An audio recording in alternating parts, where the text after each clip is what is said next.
Sahabat YKB, Sobat Ngulik semua, jumpa kembali dalam program Ngulik Alkitab. Program Ngulik Alkitab ini diselenggarakan sebagai sarana bagi kita untuk mendalami Alkitab dan melihat relevansinya bagi kehidupan kita sehari-hari. Pada episode kali ini kita mengulik Yesaya pasal 9 ayat 1-6, Yesaya pasal 9 ayat 1-6 yang diberi judul Raja Damai dalam tradisi Kristen dan Yahudi. Raja Damai dalam tradisi Kristen dan Yahudi. Saya sebagai pemandu percakapan, Pendeta Santiani Manurung, dan saya mengajak sahabat semua, Sobat Ngulik semua boleh berinteraksi di kolom komentar yang sudah tersedia.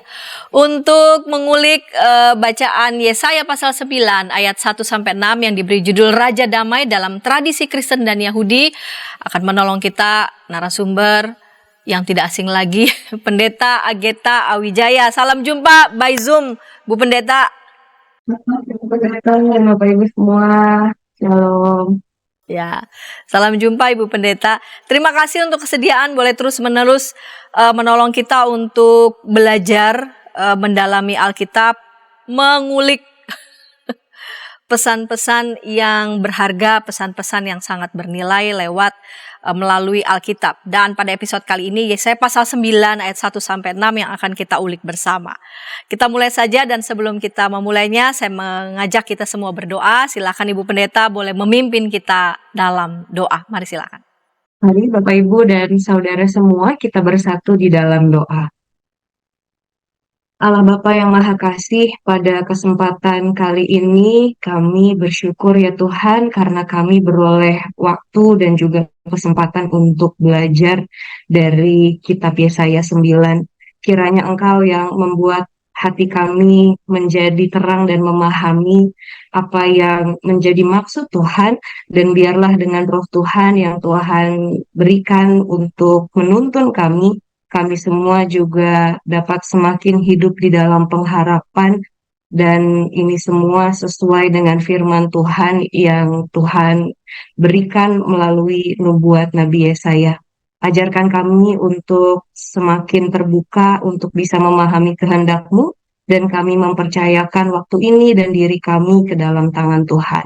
Di dalam Yesus Kristus kami berdoa. Amin. Amin. Saya membaca kitab Yesaya 9 ayat 1-6, dan para sahabat boleh membaca Alkitab dari tempat sahabat masing-masing. Yesaya 9 ayat 1-6. Bangsa yang berjalan di dalam kegelapan telah melihat terang yang besar. Mereka yang diam di negeri kekelaman, atasnya terang telah bersinar. Engkau telah menimbulkan banyak sorak-sorak dan sukacita yang besar. Mereka telah bersukacita di hadapan-Mu, seperti sukacita di waktu panen, seperti orang bersorak-sorak di waktu membagi-bagi jarahan. Sebab kuk yang menekannya dan gandar yang di atas bahunya, serta tongkat si penindas telah Kau patahkan seperti pada hari kekalahan Midian. Sebab setiap sepatu tentara yang berderap-derap dan setiap jubah yang berlumuran darah akan menjadi umpan api. Sebab seorang anak telah lahir untuk kita, seorang putera telah diberikan untuk kita. Lambang pemerintahan ada di atas bahunya, dan namanya disebutkan orang, Penasihat Ajaib, Allah yang perkasa, Bapa yang kekal, Raja Damai. Besar kekuasaannya, dan damai sejahtera tidak akan berkesudahan di atas tahta Daud dan di dalam kerajaannya, karena Ia mendasarkan dan mengokohkannya dengan keadilan dan kebenaran dari sekarang sampai selama-lamanya. Kecemburuan Tuhan semesta alam akan melakukan hal ini. Ya, Ibu Pendeta Ageta, yang kita ulik ini Yesaya pasal 9 ayat 1-6, dan mengawali segmen pertama ini saya memulai pertanyaan saya, mengajak kita untuk berkenalan dengan Nabi Yesaya. Siapakah sosok Nabi Yesaya ini, Bu Pendeta? Iya, benar seperti yang Pendeta Santi sampaikan ya, ketika kita bicara Yesaya, itu berarti kita diperhadapkan pada dua hal. Yang pertama sosok Nabi Yesaya itu sendiri, yang kedua adalah kitab Yesaya yang kita baca saat ini. Dan memang dua-duanya itu penting untuk kita ketahui dulu apa dan siapa mereka, supaya nanti kita bisa memahami apa sih maksud dari nubuat yang ada dalam pasal 9 ini. Kalau kita bicara sosoknya, Nabi Yesaya itu memang adalah sosok nabi yang hidup secara faktual begitu ya. Di masa sekitar tahun 700-an sebelum Masehi sampai 600-an sebelum Masehi. Dan Yesaya ini termasuk nabi besar. Pertama karena tulisan atau kitabnya cukup panjang, namun yang kedua juga karena karirnya pun sebagai nabi cukup panjang. Apabila misalnya kita bandingkan dengan nabi-nabi seperti Amos gitu ya, itu kan pendek sekali. Atau bahkan Habakuk juga kan eh, lebih lebih sedikit gitu ya informasi tentang mereka. Tapi saya ini mungkin bisa dikatakan sampai melewati pemimpin beberapa periode begitu. Dia hidup dan berkarya. Ini baru berkaryanya saja ya, dari lahirnya berarti lebih panjang lagi. Itu sejak pemerintahan Raja Uzia, kemudian dilanjutkan dengan Raja Yotam, lalu Raja Ahaz, sampai yang terakhir ketika Raja Hizkia memerintah di Yehuda, Israel Selatan, itu dia masih berkarya. Artinya dia melalui 4 raja nih. Dan kalau kita melihat bagaimana karirnya sebagai nabi cukup panjang, kita juga akan memahami bahwa berarti Yesaya ini termasuk sosok yang disegani semasa hidupnya. Artinya dia tidak punya banyak lawan yang menginginkan dia untuk mati segera gitu ya. Itu juga kalau kita bandingkan dengan Yeremia misalnya, itu kan aduh ngeri sekali yang dia hadapi. Jadi memang Yesaya ini sosok yang tinggal di lingkungan yang dekat dengan istana dan dia dipercaya menjadi anggota dari golongan elit berhikmat ya, elit terdidik di masa itu.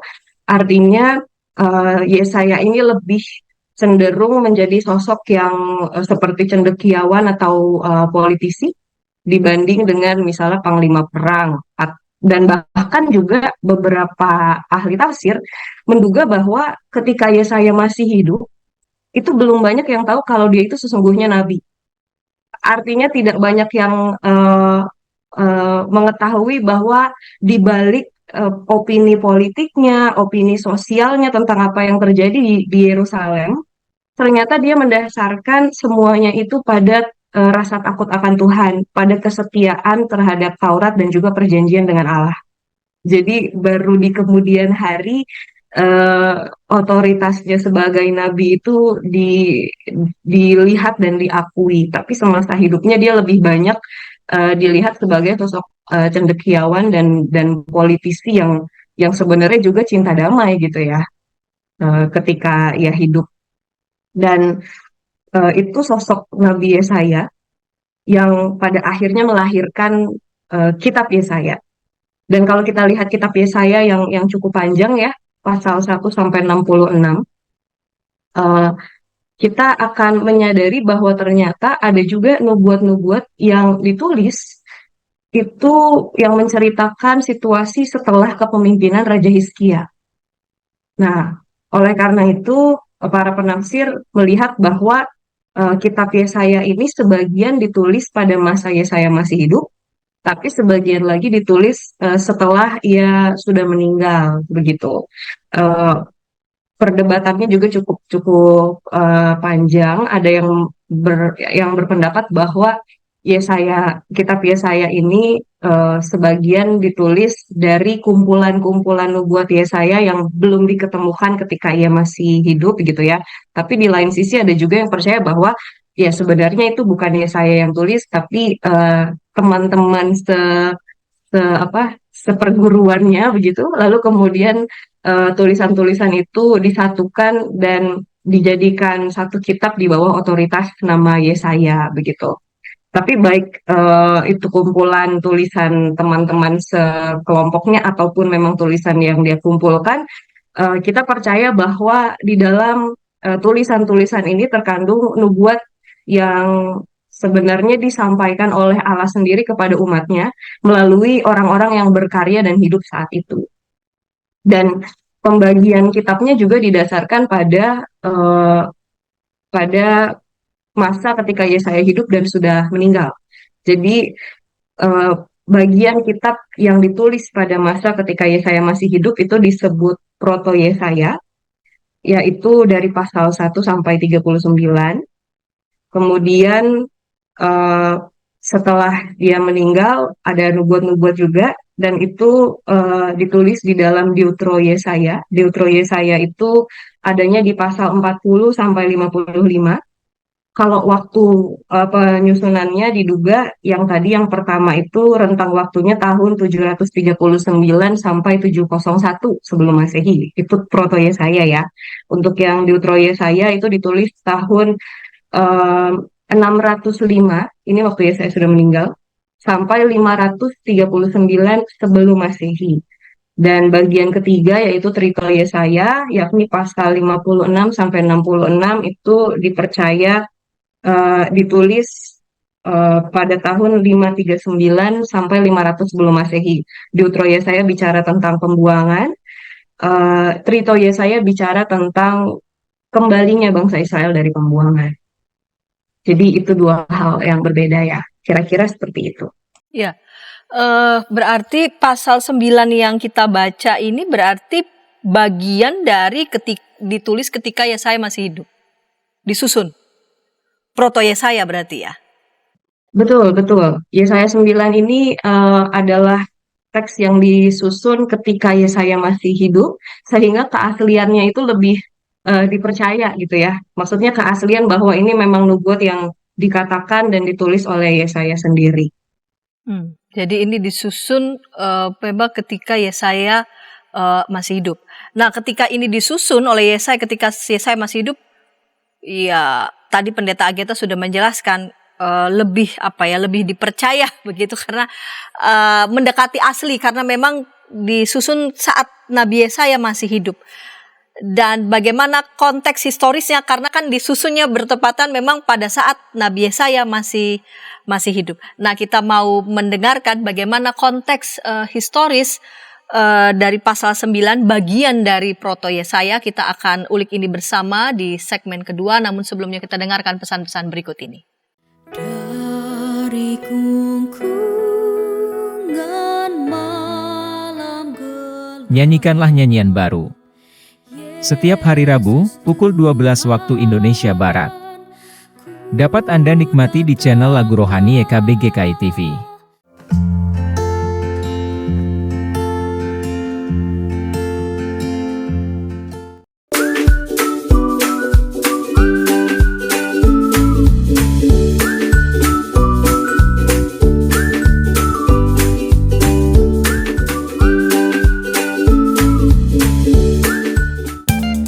Sahabat, mari dukung pelayanan dan pekabaran Injil melalui YKB dengan membagikan link acara ini kepada sebanyak mungkin orang.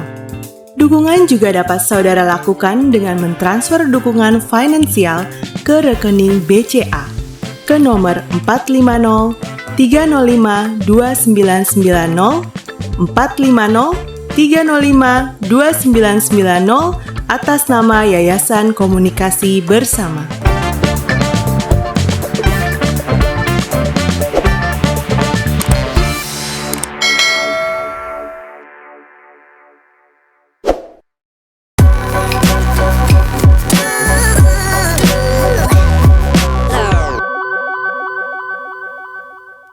Senang masih bersama dengan kami dalam program Ngulik Alkitab. Sobat Ngulik semua, pada episode kali ini kita mengulik Yesaya pasal 9 ayat 1-6 yang diberi judul Raja Damai dalam tradisi Kristen dan Yahudi. Untuk mengulik bacaan ini bersama dengan kita akan menolong kita bersama Pendeta Ageta Awijaya. Dan saat ini kita memasuki segmen kedua. Saya mengajak sahabat semua boleh berinteraksi di kolom komentar yang sudah tersedia. Baik, Pendeta Ageta, kita lanjut di segmen yang kedua ini. Ibu Pendeta di segmen pertama sudah menjelaskan bahwa pasal 9 yang kita baca tadi ini adalah bagian dari teks Proto Yesaya. Teks Proto Yesaya itu ditulis pada masa ketika Nabi Yesaya masih hidup. Ini menarik. Nah, karena begitu ditulis pada saat Nabi Yesaya masih hidup, Bisakah Pendeta Ageta boleh menjelaskan konteks historis secara umum ya Proto Yesaya? Iya, untuk menjelaskan ini saya izin untuk berbagi layar ya. Jadi betul tadi seperti yang Pendeta Santi sampaikan, eh, nubuat Nabi Yesaya ini disampaikan pada konteks tertentu begitu. Dan inilah yang membedakan kitab para nabi ya dengan kitab tulisan-tulisan misalnya seperti Mazmur, Amsal dan Pengkhotbah itu kita bisa baca tanpa tahu situasi kapan ketika kitab itu ditulis. Tetapi ketika kita berhadapan dengan kitab para nabi, yang konteks historisnya jelas, yang nubuatnya disampaikan untuk masa itu, pada akhirnya kita juga perlu melihat konteks historisnya seperti apa. Dan ini adalah situasi historis ketika Yesaya masih hidup dan mengerjakan kitab Proto Yesaya. Jadi dunia secara luas saat itu sedang dikuasai oleh eh, negara atau bangsa Asyur, dan bangsa Asyur ini memang menaklukkan sebagian besar wilayah Mesopotamia. Pusatnya itu ada di kota Asyur dan Niniwe. Kalau Niniwe kita cukup sering dengar ya, kisah Yunus juga kan punya konteks di sana. Jadi kemungkinan besar kita bisa menemukan juga, oh kitab ini kayaknya ditulis pada masa yang tidak jauh dari Yesaya begitu.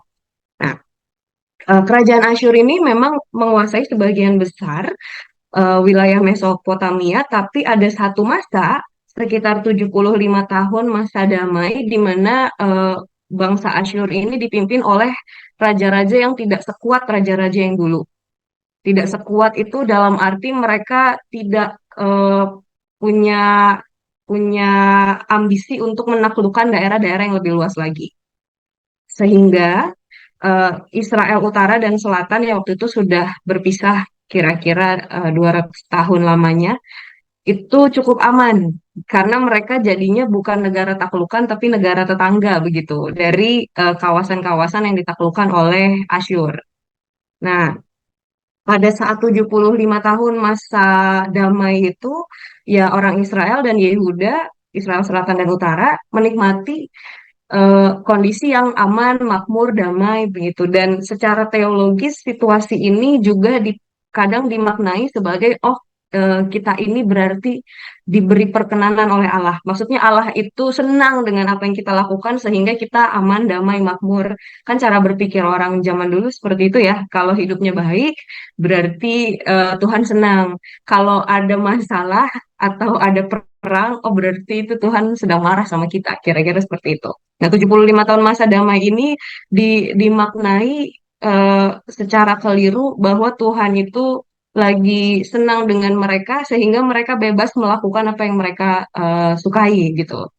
Dan mulailah ketika itu terjadi pemimpin-pemimpin tuh mulai jadi korup begitu ya, ketidakadilan mulai merebak.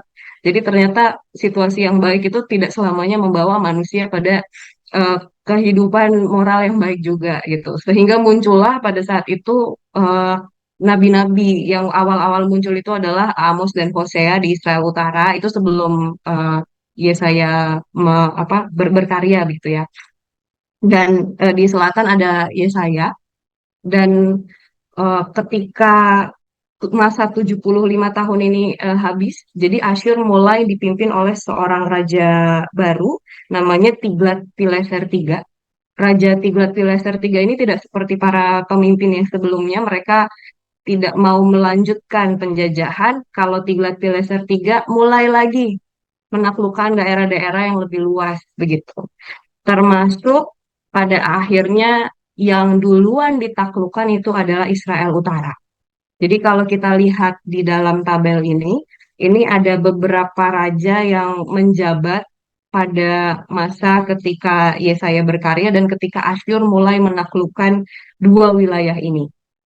Yang pertama itu terjadi justru karena Israel. Dan ini pun juga eh, meskipun kalau kita lihat dari tabelnya secara politis juga ini beralasan gitu ya kenapa Israel yang duluan ditaklukkan oleh Asyur Pertama-tama memang karena daerahnya lebih luas lebih menggiurkan, tapi yang kedua juga karena stabilitas politik di sana tidak baik.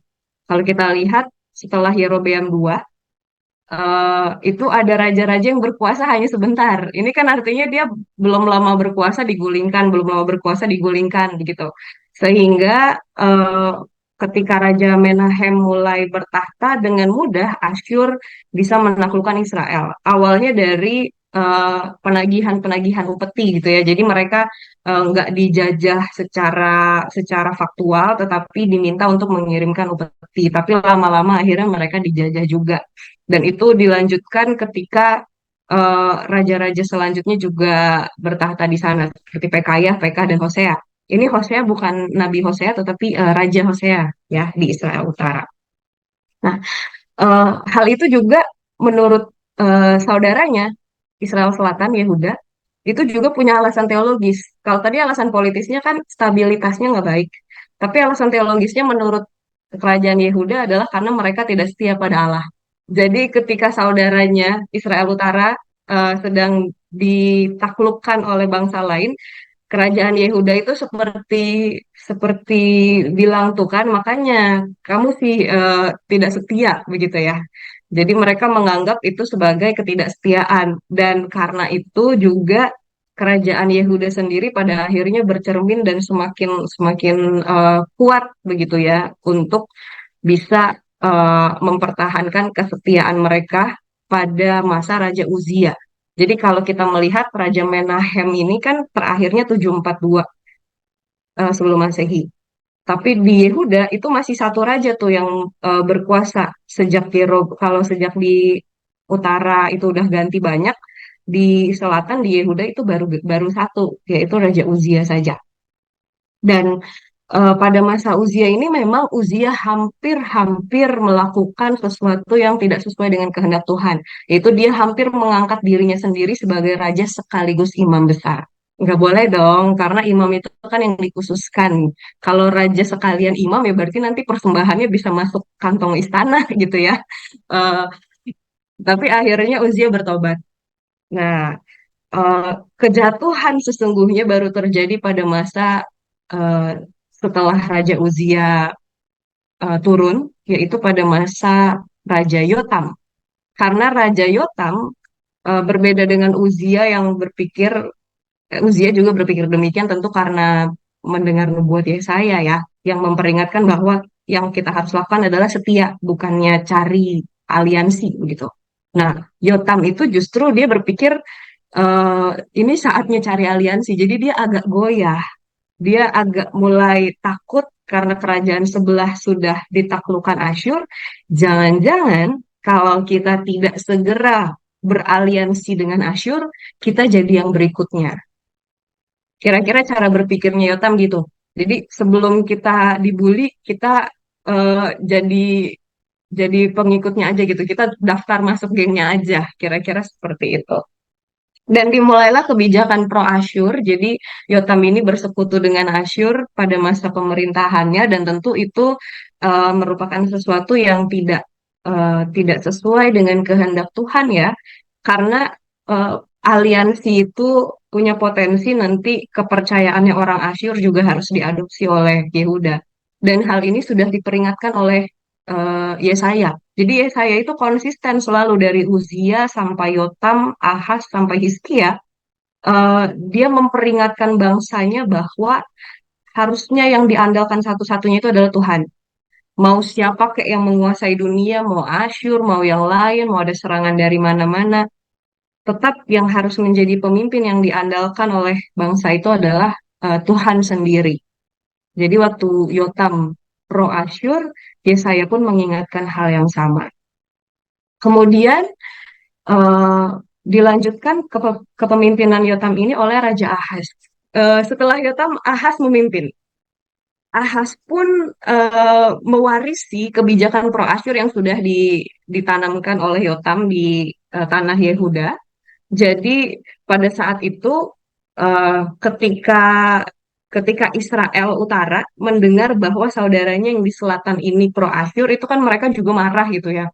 kok kami aja ditaklukkan oleh Asyur, kalian tega-teganya bersekutu dengan Asyur begitu. Jadi kebijakan pro Asyur yang diberlakukan Yotam itu juga membuat Israel Utara sebenarnya marah. Sehingga pada masa berikutnya, kalau di masa Raja Pekah, itu Israel melancarkan serangan ke Yehuda. Ini seperti eh, kemarahan Israel terhadap Yehuda karena mereka bersekutu dengan Asyur. Dan ketika ini terjadi, yang sedang memerintah adalah Raja Ahaz. Sehingga Raja Ahaz harus menghadapi serangan Israel. Dan ternyata bukan hanya sampai situ saja. Ketika Israel menyerang Yehuda, saudaranya yang di selatan ini, hal itu dimanfaatkan oleh bangsa-bangsa di sekitar Yehuda untuk menggeser daerah teritori mereka. Yang waktu itu menggeser daerah teritori mereka adalah Edom dan Filistin. Jadi ketika Yehuda sibuk dengan Israel di utara, daerahnya yang di bagian dekat Edom dan Filistin itu digeser begitu, sehingga Ahaz merasa harus meminta bantuan Asyur untuk mengalahkan Israel, menghadapi serangan Israel, dan juga mengusir Edom dan Filistin dari wilayahnya. Dan pada saat ini pun Yesaya memperingatkan Ahaz bahwa hati-hati kalau mau minta bantuan. Karena setiap bantuan itu ada harganya. Terlebih ketika mereka meminta bantuan pada sosok yang lebih kuat dari mereka gitu. Kalau di dalam salah satu buku tafsir ini menarik, Word Biblical Commentary, di sana dikatakan maaf, ini New International Commentary. Saya membaca di situ dikatakan ini sama aja seperti tikus mau minta tolong kepada kucing untuk mengalahkan tikus sebelahnya. Maksudnya, jadi ada dua ekor tikus yang sedang bertengkar gitu. Lalu tikus yang satu itu minta tolong ke kucing. Kucing tolong dong, eh Pak, tolong bantu saya untuk mengalahkan tikus yang lagi berantem sama saya ini ya, gitu, teman saya ini ya. Pada akhirnya yang diuntungkan tetap si kucing kan. Ya dua tikus itu juga akan tetap Habis eh, juga. betul menjadi sasaran si kucing juga pada akhirnya. Dan ternyata nubuat ya saya benar. Ahaz meminta bantuan Asyur dan sebagai bayaran dari bantuan itu, Ahaz harus mengikat perjanjian dengan Raja Tiglat-Pileser III untuk kemudian menyembah dewa-dewa Asyur. Jadi bayarannya adalah orang Yehuda harus mengikuti kepercayaannya dewa-dewa Asyur. Kenapa demikian? Karena cara sebuah bangsa menjajah pada saat itu bisa dengan cara berbagai macam ya, bisa dengan cara upeti seperti tadi, tapi cara yang lain adalah dengan meminta negara sekutunya itu untuk mengadopsi apa yang dipercaya. Jadi Percaya. kalau betul, kalau misalnya nanti Yehuda menyembah dewa-dewa Asyur, ya artinya itu juga sebenarnya Yehuda sudah di bawah kekuasaan Asyur, Taklukan karena ya. betul persembahan-persembahannya kan larinya ke sana, bukan ke Bait Allah lagi dan lain sebagainya. Jadi memang situasi itu seperti si malakama menurut Ahaz, tapi justru situasi itu eh, menjadi tantangan untuk tetap mempertahankan iman kepada Tuhan versinya Yesaya begitu. Hmm. Dan eh, hal itu terjadi sehingga maksudnya Ahaz tetap pada pendiriannya untuk bersekutu dengan Asyur, sehingga memang eh, kehancuran pada masa pemerintahannya itu ya terus terjadi begitu ya. Akhirnya Israel menyembah dewa-dewa Asyur dan hal ini baru berakhir ketika Hizkia menjadi raja.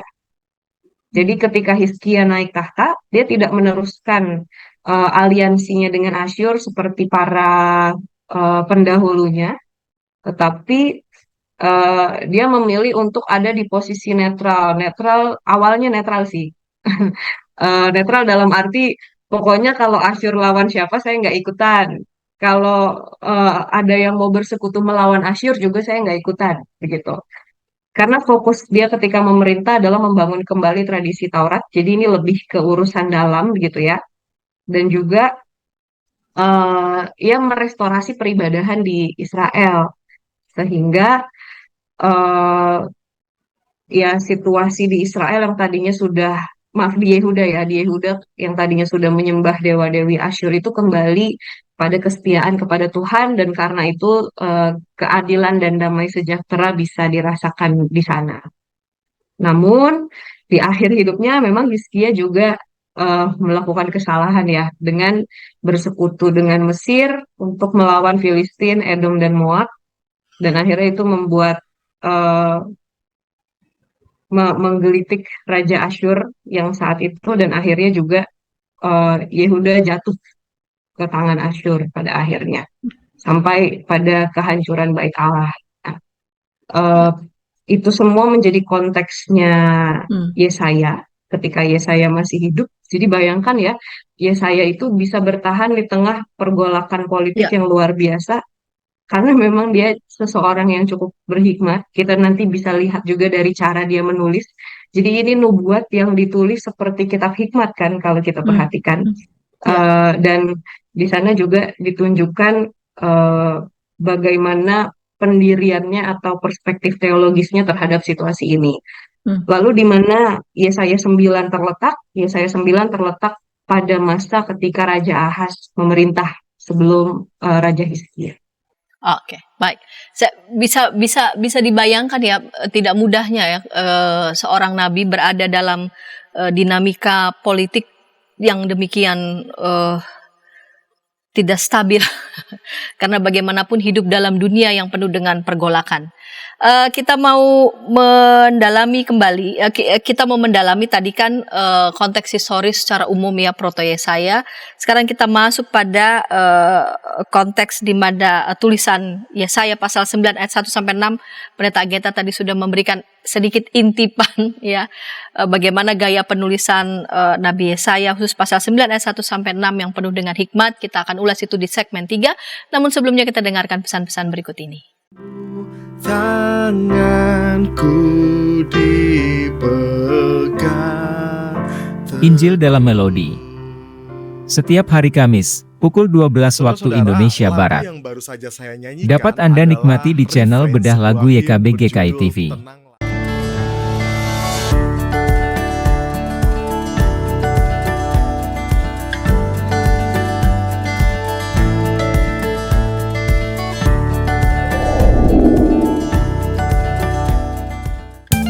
Sahabat, mari dukung pelayanan dan pekabaran Injil melalui YKB dengan membagikan link acara ini kepada sebanyak mungkin orang. Dukungan juga dapat saudara lakukan dengan mentransfer dukungan finansial ke rekening BCA ke nomor 450 305 2990 450 305 2990 atas nama Yayasan Komunikasi Bersama.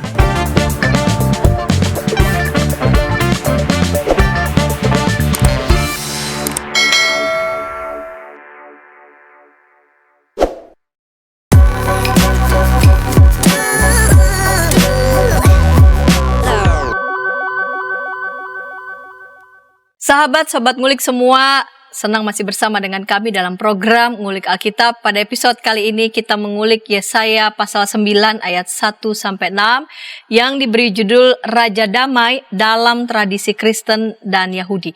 Saat ini kita tiba di segmen 3, segmen penutup. Mari sahabat boleh berinteraksi di kolom komentar yang sudah tersedia. Kita lanjut di segmen 3, segmen penutup ini ya, Ibu Pendeta Ageta.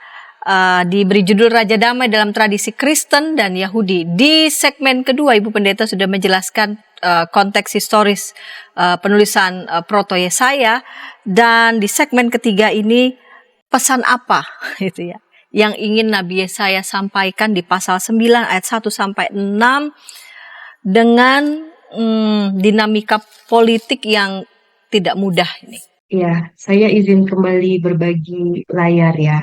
Tadi kita sudah melihat bahwa Yesaya 9 itu terletak pada masa ketika Raja Ahaz sedang memerintah atas Yehuda, dan dia mendapatkan serangan dari Raja Pekah yang memerintah di Israel, sekaligus juga ada serangan penggeseran batas wilayah dari Edom dan Filistin, sehingga ia memutuskan untuk bekerja sama dengan Asyur.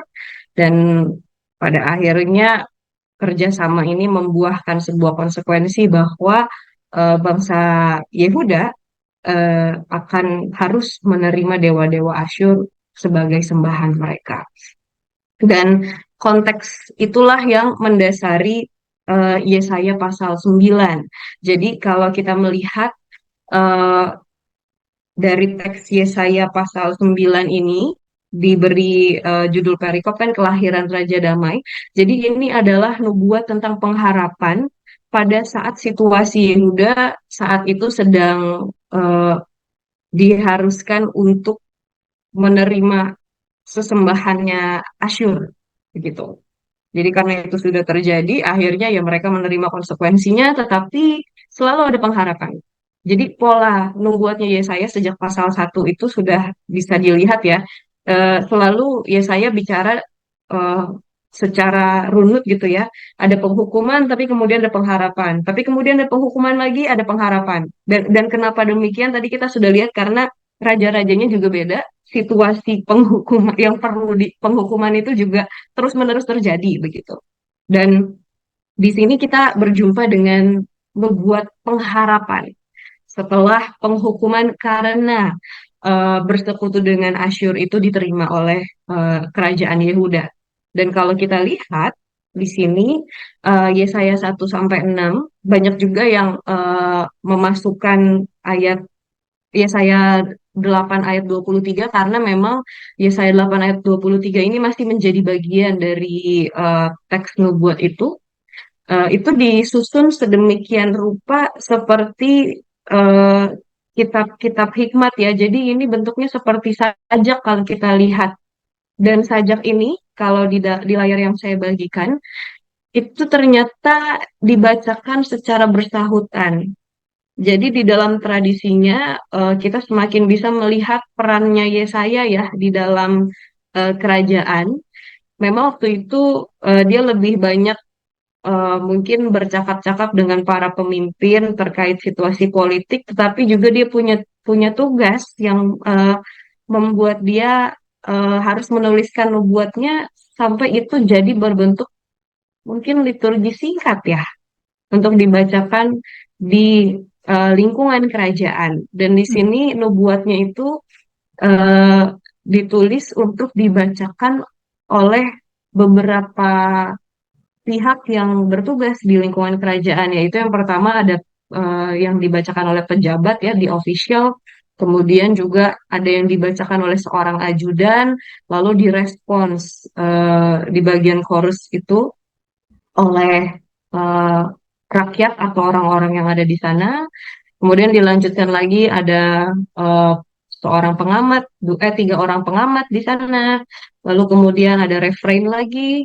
Lalu terakhir ada pejabat, polanya itu ya, pejabat, kemudian ajudan, kemudian direspons oleh rakyat, sampai terakhir ada sebuah bagian di mana mereka biasanya bersulang gitu ya, offering atau bersulang bersama sebagai wujud syukur atas pengharapan itu dan ditutup dengan refrain. Artinya di sini ada beberapa bagian kalau kita baca dari depan tadi eh, yang mengharuskan orang-orang untuk membaca 4 refrain. Refrainnya itu terletak di ayat 1, ayat 5a, kemudian ayat 5c dan ayat 6c. Dan mungkin ini bisa juga eh, diterapkan di dalam tata ibadah kita ya, kalau kita mau baca leksionari yang terambil dari Yesaya pasal 9 ayat 1 sampai 6 ini, dan kita mau membuat pembacaan yang kreatif, kita bisa memakai pola ini gitu. Jadi yang baca bukan hanya satu orang, tetapi ada satu yang ceritanya jadi pejabat, satu yang jadi ajudan, 3 orang bystander, lalu umat juga dilibatkan untuk membaca bagian-bagian chorus atau refrain. Nah, dari nubuat ini kita bisa melihat bahwa meskipun waktu itu bangsa Israel sedang eh, menghadapi tekanan dari Asyur yang menindas mereka, tapi ternyata Tuhan pun akan menolong. Yang menarik, cara Tuhan menolong itu bukan lagi dengan memberikan mereka kekuatan untuk berperang, untuk membalas, atau menuntun mereka untuk bersekutu dengan bangsa yang tepat, karena tidak ada bangsa yang tepat saat itu. Semua persekutuan selalu punya konsekuensi, begitu ya. Tetapi cara Allah menolong, menurut nubuat Yesaya adalah dengan menghadirkan sosok Raja Damai, seorang Raja Damai yang nantinya akan memulihkan keadaan di Yehuda, mengembalikan keadilan dan kebenaran, dan menegakkannya sehingga rakyat kembali merasakan damai sejahtera dan mereka terbebas dari tekanan sang penindas. Kira-kira seperti itu. Saya teringat waktu saya masih remaja begitu ya. Teks ini kalau dibacakan begitu, saya biasanya akan membacakannya dengan pola memang seperti baca sajak, baca puisi. Ya, saya udah wah ini nadanya tuh seperti baca puisi. Ada semangat patriotik juga di sana. Wah, iya. Betul. Iya. Suasana penantian bersamanya itu bisa dirasakan ya, karena memang ini sesuai genrenya begitu. Jadi memang teks Alkitab itu paling baik ketika dibacakan oleh lektor ya, sesuai dengan genrenya masing-masing. Itu suasananya akan lebih terasa, dan mungkin untuk Yesaya 9 ini nanti di gereja kita masing-masing boleh juga diusulkan kalau mau membaca secara menarik, bisa Ya, pakai supaya pola yang lebih tadi. terasa gitu kan. Betul. Atau mau pakai kostum ajudan juga Oh iya, bagus kayaknya. saya lebih terasa. Baiklah, Bu Pendeta, di sini ada di ayat 5, sebab seorang anak telah lahir untuk kita, seorang putra telah diberikan untuk kita, lambang pemerintahan ada di atas bahunya, dan namanya disebutkan orang penasihat ajaib, Allah yang perkasa, Bapa yang kekal, Raja damai. Bagi kita orang Kristen ketika teks ini dibaca, rasanya pesannya jelas begitu, ya. Merujuknya pada Yesus Kristus begitu. Tapi sesuai dengan judulnya ini kan Raja Damai dalam tradisi Kristen dan Yahudi. Ini kan bukan sembarang judul. Pendeta Ageta beri judul ini kan nggak sembarang judul gitu. Sebenarnya siapa yang dimaksud dengan anak telah lahir, atau ya, siapa yang dimaksudkan sesungguhnya begitu oleh Nabi Yesaya ketika bersama-sama dengan umat berharap pada Tuhan akan dan percaya pada pemulihan melalui lahirnya Raja Damai itu. Sebetulnya siapa sih yang sebetulnya hendak disasar gitu ya oleh Nabi Yesaya? Iya, betul. Kalau tadi Pendeta Santi sampaikan, ini menurut orang-orang Kristen udah jelas ya, ini pasti Yesus lah gitu. Dan dibacakannya juga pada Advent 1, memang nubuat ini pasti merujuk pada kelahiran Kristus yang akan dirayakan pada hari Natal, begitu ya. Tetapi betul kalau kita melihat ini dari perspektifnya orang-orang Yahudi, tentu ini tidak merujuk pada Kristus karena jauh sekali kelahiran Kristus gitu. Sementara nubuat ini bahkan tandanya sudah ada. Tandanya itu kan diberikan di pasal 8 ya, bahwa ada anak yang lahir sebagai tanda, dan anak itu adalah anaknya Nabi Yesaya sendiri yang diberi nama Maher Shalal Hasbaz. Artinya cepat-cepat ambil rampasannya. Jadi artinya dari kelahiran sang anak yang diberi nama Maher Shalal Hasbaz ini, nanti akan hadir sosok raja yang betul-betul akan mengalahkan sang penindas dan menghadirkan damai sejahtera begitu. Dan yang dikalahkan itu dengan cara yang sangat luar biasa dalam arti kemenangannya itu akan sungguh-sungguh membawa sorak-sorai. Sehingga kalau digambarkan di Yesaya 9 itu seperti hari kekalahan Midian. Hari kekalahan Midian itu jelas merujuk pada masa ketika Gideon menjadi hakim ya. Itu kan Gideon itu kan termasuk hakim yang sangat disegani karena banyak daerah-daerah taklukannya pada saat ia memerintah. Salah satunya Midian, dan pada saat Midian ditaklukkan timbul sorak-sorai gitu. Dan yang menarik juga kalau kita baca yang di bagian-bagian atasnya di pasal 8 ayat 23, Di situ dikatakan daerah yang disebut itu Naftali dan Zebulon. Ini kan Israel Utara ya. Artinya nubuat ini semakin memperlihatkan bahwa kemenangan itu bukan kemenangan atas bangsa lain, tetapi kemenangan itu adalah hadirnya kebenaran dan keadilan yang membawa damai sejahtera bagi umat Tuhan. Dan Yesaya punya perspektif yang inklusif. Maksudnya Yesaya tetap melihat bahwa Israel Utara itu yang masih saudaranya Israel Selatan dan suatu saat akan dipersatukan lagi oleh Tuhan begitu. Nah, melihat situasi ini kayaknya kan kalau Kristus kejauhan. Jadi sebenarnya siapa sih raja yang tanda kelahirannya itu sudah dilihat dalam diri anaknya Nabi Yesaya. Banyak yang menduga bahwa kelahiran Sang Raja Damai itu tidak lain merujuk pada kelahiran Hizkia sendiri. Raja Hizkia yang memerintah setelah Ahaz tadi ya. Karena ketika Hizkia memerintah, dia menegakkan kembali Taurat dan peribadahan di Israel.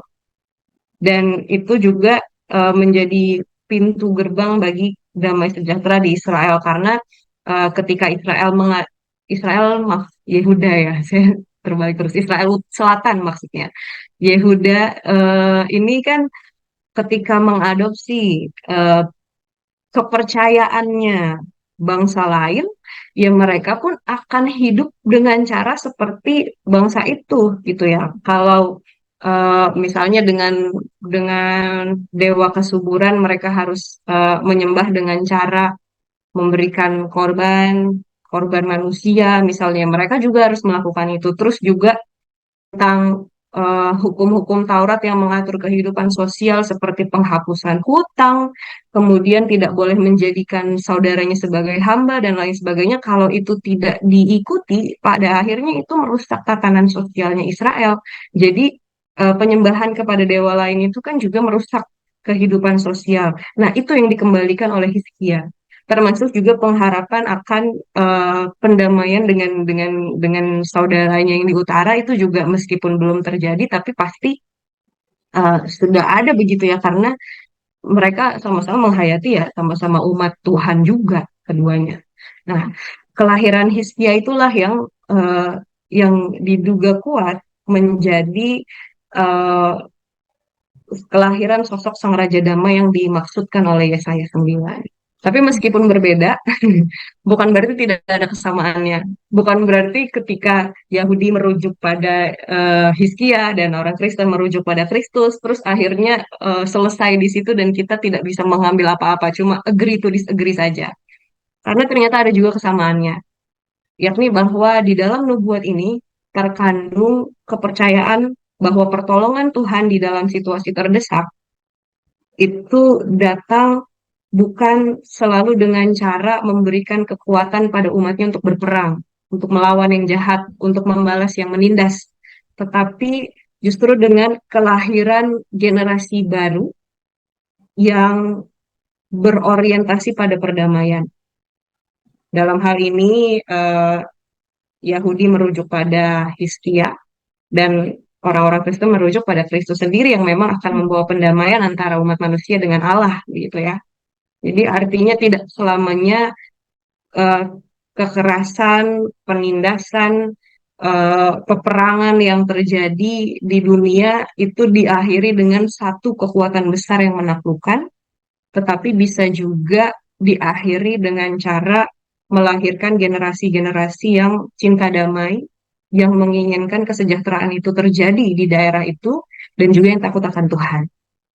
Itu pesan yang bisa dimaknai secara sepakat ya oleh orang-orang Yahudi dan juga orang Kristen terkait nubuat ini.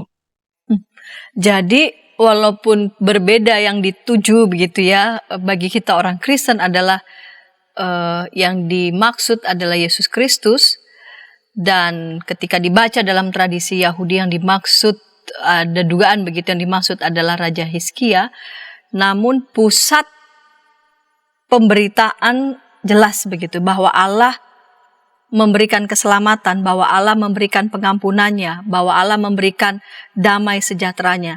Dan sekalipun keadaan dunia tampak porak-poranda, tampak hampir tanpa harapan begitu ya, mungkin juga kita bisa refleksikan seperti situasi di saat-saat ini begitu. Namun dengan keyakinan penuh di dalam Tuhan bahwa ada kekuatan besar bukan dengan maksud untuk menaklukkan ya, tetapi untuk membawa perdamaian, untuk mendamaikan banyak orang, untuk mendamaikan banyak pihak. Dan bagi kita orang-orang Kristen yang percaya bahwa Allah itu memang mendatangkan kedamaian, kita tidak berhenti-henti untuk tetap berpengharapan, ya, berpengharapan, dan dalam pengharapan itu kita tetap berjuang untuk percaya sungguh pada kehidupan, ya, pada damai sejahtera Tuhan. Baik, terima kasih Pendeta Ageta yang boleh berbagi bersama dengan kita mengulik kitab Yesaya 9 ayat 1 sampai 6, bahkan juga secara umum teks Proto Yesaya. Dan ketika tayangan ini boleh menjadi berkat bagi sahabat dimanapun sahabat berada, sahabat boleh membagikannya kepada sebanyak mungkin orang dan boleh menekan tombol like dan subscribe sehingga boleh mendapatkan tayangan terkini dari YKB GKI TV. Kita mau mengakhiri episode kali ini dalam doa. Mari silakan Pendeta Ageta boleh memimpin kita dalam doa. Mari kita bersatu di dalam doa. Ketika kami membaca teks nubuat Nabi Yesaya bagi bangsa Yehuda pada masa kehidupannya ya Tuhan, dan kami pun juga teringat akan masa penantian menjelang kelahiran Kristus yang kami yakini sebagai Raja Damai yang akan mendamaikan manusia dengan Allah. Kami pun mau membuka diri dan hati kami untuk tetap berharap di masa kini bahwa Tuhan pun akan menghadirkan kedamaian di tengah situasi yang porak-poranda dan penuh dengan peperangan dan kekerasan. Kiranya masa penantian kami akan kedatangan Tuhan yang akan kami mulai rayakan pada saat Advent Sabtu nanti membuat kami semakin teguh berpengharapan, membuat kami semakin mempersiapkan diri kami untuk melihat karya-karya Tuhan yang akan Tuhan nyatakan pada generasi ini, untuk melihat kedamaian dan cinta kasih Tuhan, serta keadilan dan kebenaran yang ditegakkan dengan cara Tuhan dan bukan cara kami, agar kami pun dapat menikmati kehidupan yang penuh damai sejahtera. Ajarkan kami untuk terus mengikuti pemerintahan Sang Raja Damai, yakni dengan hidup memandang dan berharap pada kedamaian saja dan tidak menggunakan cara-cara kekerasan untuk mencapai tujuan kami, sehingga kami pun sungguh-sungguh mengakui bahwa Tuhan sudah datang, Tuhan sedang datang, dan Tuhan akan datang di dalam kehidupan kami. Terima kasih ya Tuhan untuk kebaikan Tuhan yang Tuhan senantiasa nyatakan dalam hidup kami, dan ajarlah kami untuk terus menjadi pelaku-pelaku firman Tuhan. Di dalam Yesus Kristus kami berdoa. Amin. Amin. Sahabat, mari dukung pelayanan dan pekabaran Injil melalui YKB dengan membagikan link acara ini kepada sebanyak mungkin orang. Dukungan juga dapat saudara lakukan dengan mentransfer dukungan finansial ke rekening BCA ke nomor 450 305 2990 450 305 2990 atas nama Yayasan Komunikasi Bersama.